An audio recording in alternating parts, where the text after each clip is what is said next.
Good evening दोस्तों। आज short revision class में हम व्यंजन संधि का अध्ययन करेंगे। व्यंजन संधि, व्यंजन के साथ व्यंजन या स्वर के मेल को व्यंजन संधि कहते हैं। व्यंजन संधि का पहला नियम है पहला अघोष वर्ण आए। सबसे पहले तो क्या आएगा, पहला अघोष वर्ण आएगा। अगर उसके बाद में कोई भी घोष वर्ण आता है सिर्फ न और मैं को छोड़कर, तो जो अघोष व्यंजन है वो अपने ही वर्ग के तीसरे घोष व्यंजन में बदल जाता है। जैसे पहला अघोष वर्ण कौन से हो सकते हैं, क हो सकता है, च हो सकता है, ट हो सकता है, त हो सकता है और प हो सकता है।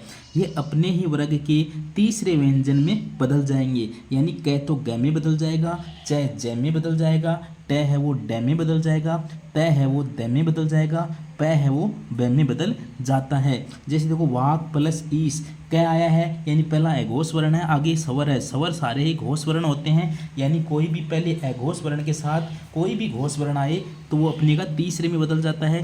तो वाक प्लस वीस हो गया वागीस, जगत प्लस आनंद हो गया जगदानंद, और दिक प्लस गज हो गया दिग्गज, क्योंकि क का तीसरा अक्षर होता है ग, और सप प्लस द हो गया शब्द, क्योंकि प अपने तीसरे में बदलेगा तो ब में बदल जाएगा, तो सप प्लस द हो जाएगा शब्द। अच्छे से समझ आ चुका होगा। जब पहला अघोष वर्ण आए उसके बाद में कोई घोष वर्ण आए तो अघोष व्यंजन है वो अपने ही वर्ग के तीसरे घोष व्यंजन में बदल जाता है, यानी पहले का तीसरा हो जाता है। जैसे वाक प्लस ईस वागीस, जगत प्लस आनंद जगदानंद, दिक प्लस गज दिग्गज, सब प्लस द शब्द। आगे देखो, जब पहला अघोष वर्ण के साथ अगर घोष वर्ण में न और मैं आ जाए तो पहला व्यंजन उसी वर्ग के पांचवें अनुनासिक अक्षर में बदल जाता है। यानी अगर न और मैं आ जाए अघोष वर्ण के साथ तो वो अपने पहला व्यंजन है वो उसी वर्ग के पांचवें अक्षर में बदल जाता है, यानी अनुस्वार लग जाता है। जैसे देखो वाक प्लस मय, वाक प्लस मय क्या होता है, वाक कै का पांचवा अक्षर क्या होता है, ड होता है, तो वाक प्लस में बदल जाएगा वार्ड मई में। सठ प्लस मास, सठ प्लस मास क्या होता है, ट का पांचवा अक्षर क्या होता है, ण होता है, तो सठ मास बदल जाएगा सण मास के अंदर। जगत प्लस नाथ बदल जाएगा, जगत त का पांचवा अक्षर न होता है तो जगत प्लस नाथ का होता है जगन्नाथ। यानी अघोष वर्ण के साथ अगर न और म आए तो जो भी व्यंजन आता है वो अपने ही वर्ग के पांचवें अक्षर में बदल जाता है। जैसे सठ प्लस मास सणमास, जगत प्लस नाथ जगन्नाथ। तो पहला नियम ये था, पहला अघोष वर्ण के साथ कोई भी घोष आए तो पहले का तीसरा हो जाएगा, अगर न और मैं आता है तो पांचवें अक्षर में बदल जाएगा। दूसरा नियम देखना, यदि मैं के बाद कोई भी स्पर्श व्यंजन आए तो मैं के स्थान पर अनुस्वार लगेगा। यानी मैं के बाद कोई स्पर्श व्यंजन आ जाए या य रे ले व स है में से कोई भी आए तो मैं के स्थान पर अनुस्वार लगता है। जैसे देखो सम प्लस योग संयोग, तो मैं के बाद में क्या आया है, कोई भी स्पर्श व्यंजन आया है तो सम प्लस योग हो जाएगा संयोग, सम प्लस वाद संवाद, सम प्लस रचना संरचना, सम प्लस गम संगम, सम प्लस तोष संतोष। इसका अपवाद है एक, सम प्लस कृत संस्कृत होता है, सम प्लस कृति संस्कृति होता है। तो समझ चुके, मैं के बाद में कोई भी स्पर्श व्यंजन या य लव से आए तो मैं के स्थान पर अनुस्वार लगेगा। जैसे सम प्लस वाद संवाद, दोनों समझ चुके हैं। आगे चलते हैं। तीसरा नियम है, यदि तय और द के बाद ल आ जाए तो वो आधा ल में बदल जाता है। जैसे उत प्लस लास हो जाता है उल्लास, उद प्लस लेख हो जाता है उल्लेख। यानी तय और द के बाद में ल आए तो आधे ल में बदल जाएगा, तय और द के बाद में ज या झ आए तो वो ज में बदल जाता है। देखो सत प्लस जन सज्जन, उद प्लस जठिका, झ और ज दोनों ही किस में बदलेंगे, आधे ज में बदल जाएंगे, तो उद प्लस जठिका होता है उज जठिका। यदि तय और द के बाद में देखो स आ जाए, ये याद रखना, तय और द के बाद में स हो तो तय और द तो च में बदल जाएगा आधे में, और जो स आया है वो छ में बदल जाता है। जैसे देखो उद प्लस शिष्ट हो जाता है, उद द तो बदल गया च में, स बदल गया छ में, तो उद प्लस शिष्ट हो गया उच्छिष्ट, सत प्लस शास्त्र हो गया सत्शास्त्र।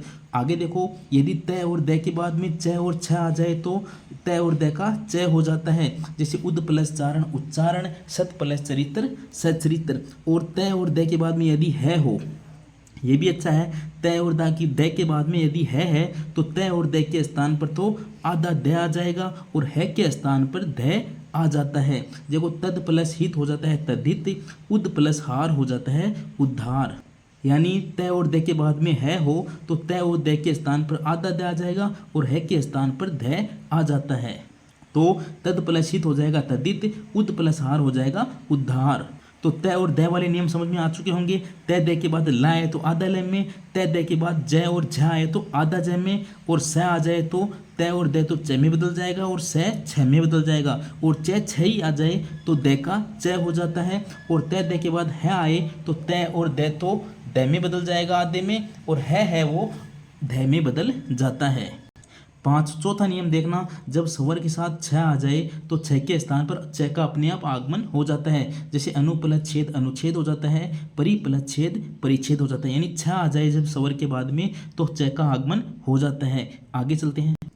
पांचवा नियम देखना, यदि किसी शब्द के अंत में ए आ को छोड़कर कोई अन्य स्वर आए और दूसरे शब्द के आरंभ में स हो तो स के स्थान पर दूसरा स हो जाता है। देखो अभि प्लस से एक हो जाता है अभिषेक, दूसरा सा आ गया है वि प्लस सम का विषम हो जाता है, सु प्लस सुप्ति का सुसुप्ति हो जाता है, नि प्लस सिद्ध का निषिद्ध हो जाता है। यानी किसी शब्द के अंत में ए आ को छोड़कर कोई भी अन्य स्वर आ जाए और उसके बाद में पहला तीसरा स आ जाए तो तीसरे स के स्थान पर दूसरा स हो जाएगा। जैसे अभिषेक अभिषेक हो जाता है, वी प्लस सम विषम हो जाता है। और लास्ट नियम है री र स के बाद कोई स्वर कोई कैवर्गी या पैवर्गी वर्ण अनुसार अथवा ये र व हम में से कोई वर्ण आए तो अंत में आने वाला जो न है वो ण हो जाता है। सीधा यहाँ तक लेना। कई शब्द हो जिसमें न है ना वो अण में बदल जाता है। जैसे भर प्लस अन भरण हो जाता है, भूष प्लस अन भूषण हो जाता है। यानी अण जब भी दिखे तो मान लेना ये न में अण बदला होगा। तो भर प्लस अन भरण, भूष प्लस अन भूषण। व्यंजन संधि के ये 6 ही नियम हैं जिनके आधार पर आप व्यंजन संधि को सही कर सकते हैं। इन 6 नियम को आप शॉर्ट नोट्स के रूप में बना सकते हैं और अपने एग्जाम की तैयारी को मजबूत कर सकते हैं। डेली 5 मिनट इन नोट्स को पढ़कर आप अपनी संधि को बहुत ही स्ट्रॉन्ग कर सकते हैं। मिलते हैं नेक्स्ट क्लास में, तब तक के लिए जय श्री राम, जय श्री कृष्णा, राधे राधे।